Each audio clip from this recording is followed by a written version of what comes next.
Hey guys, welcome back to my series inside my micro bakery.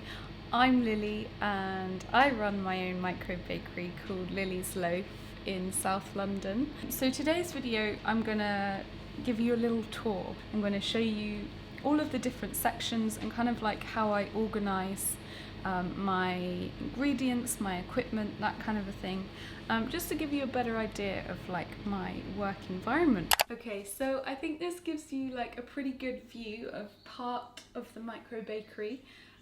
So I guess I'll start over here. So this is kind of like, let's call it the shop.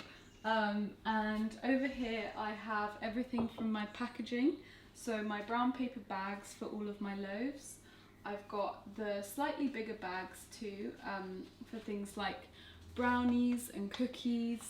And then I've also got these really cute little black pinstripe bags which I'll use. So I'm starting to do like single brownies, single cookies, that kind of a thing. I've also got my baker's twine and string and ribbon and little like label cards that I add to orders, so like special ones like brownies or cookies. I've also got my like boxes for the brownies and cookies too, and I got them from Claremont. I got my brown paper bags from Carrier Bag Company, and same as those as well, and the pinstripe things. I've also got my stamp, and that was a gift from a friend for my birthday, and this was made by a local company called Get Stamped, and I use it every day and it's amazing. Oh yeah, I've got my new product, a little sneaky peek for you. They're going to be coming out, well, as soon as I get the packaging, I think. But yeah, let me know if I should like ship it across the UK or if I should sell it in local shops. But yeah, here's a little sneaky peek. Yeah, it's perfect with sourdough toast. So yeah. And then over here, this is where I store some of my flour. So this is really handy because A, it keeps the flour as fresh as possible and sealed in its own container, and B, it's really easy to scoop the flour out of, and it's really accessible. So say when I'm mixing, I simply take the lid off, get a big jug and scoop it out and then measure it out from there. So would really recommend. This big one here is 60 litre volume capacity, I believe, and then these ones are a bit smaller at like 20 litre maybe. But yeah, so I've got whole grain spelt flour in there, and then below there I've got whole grain rye flour, and they're great as well because they stack on top of each other, so that's extra space, extra floor space that it's not taking it over. Moving on, over here, this is where I keep my water compressor. So this is how I inject steam into the oven. So up here, this is it's a work in progress really in terms of where I'm storing these.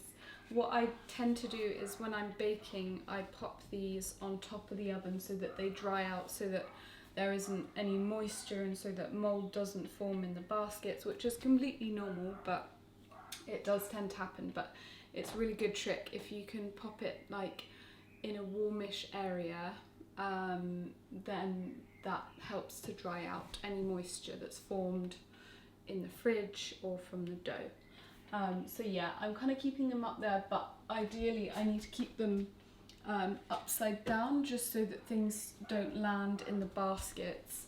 So yeah, that's where I'm keeping my bread bannetons at the moment. And then obviously I've got my oven right here. So that's tucked in the corner of the room just so that it didn't take up too much window space and daylight. Because yeah, I think with like most humans, we need like daylight to thrive. And I think in the past when I've worked in like post-production and things like that and in dark rooms, I don't think it's very good for your mental health to be like locked away in a dark space for most of the day. So yeah, I've come to realise over the years that I need lots and lots of light in my working space, and I'm very lucky that I have that here and that this is my home and that I've got the garden out there too. So yeah, it's a great setup. So the Rack Master oven is plugged in to an extension cable down here, so it kind of wraps around here.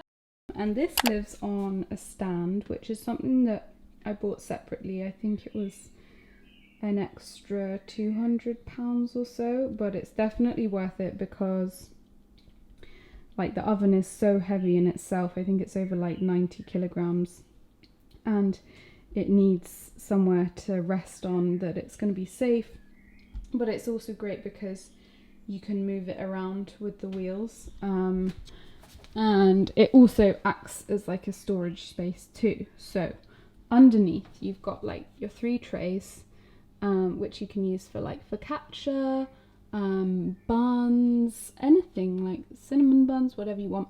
And then I've got the 3 silicone sheets as well as the 3 sheets of plywood below, and that's what you use. So you place the loaves on top of that, on top of the plywood, and then you use that to load the oven. And then I've also got my peel, which I just got from Amazon, in there, resting there. So moving on to this area here, I got this rack kind of a thing from Costco. I think it was about £40, I want to say, maybe. I'll link it below in the description box. But yeah, I needed something to cool my loaves on because before I literally only had like one of those small cooling racks, and obviously as I was getting more and more orders I couldn't pile them all onto there, so I needed something nice and big that would keep them all here. But it's gradually actually filling up, so I might even need to get another one soon. But yeah, so I use these top 2 for that, and then below it I store like lots of different things. So I have ingredients all tucked away. So I have things like, for example, caster sugar, and then I've got like some gluten-free flour, so sorghum flour, and then I've got my gluten-free ingredients in here all tucked away in these nice boxes. And I wanted the boxes just so that it was like an extra layer of keeping it like stored away and fresh and just in its own container, so that there was minimal chance of cross-contamination between the products and the ingredients, which is like a big part of my brand. And what else have we got? We've got cleaning bits in here, and then I've also got like things like baking parchment and cling film and like the big freezer bags for my cookie dough that I keep locked away in the fridge before I bake them. And then I've also got like big things of olive oil and sunflower oil, so for like my gluten-free bread and my cookies and brownies. So since I last saw you, let me give you a little update on what I've been up to. So the past week I've kind of been doing lots of little experiments. So I am hopefully working with a local restaurant, and I'm going to be selling them wholesale products. On top of my weekly customers and new customers, I have another branch of my business where I sell my products wholesale, which means that it's at a slightly lower price because those businesses will then be using those products in their menus and make like their money from that side of thing too. And it's a new thing that I'm venturing into and I'm learning every day, but it's just like another string to my bow, I guess, and I'm just seeing how it all goes. And yeah, it's just another part of the business, I guess. And it's quite good as well because I'm gonna be doing high volumes of these products, So it's going to be a challenge. It's going to be good to push myself and see how many I can do. But yeah, it's been cool working on like new products, so like burger buns, English breakfast muffins, that kind of a thing for a brunch menu in a local restaurant. And then what else have I been doing? Oh yeah, I've been making lots and lots of jam, which I'm going to be selling hopefully by the end of this week, if my labels come.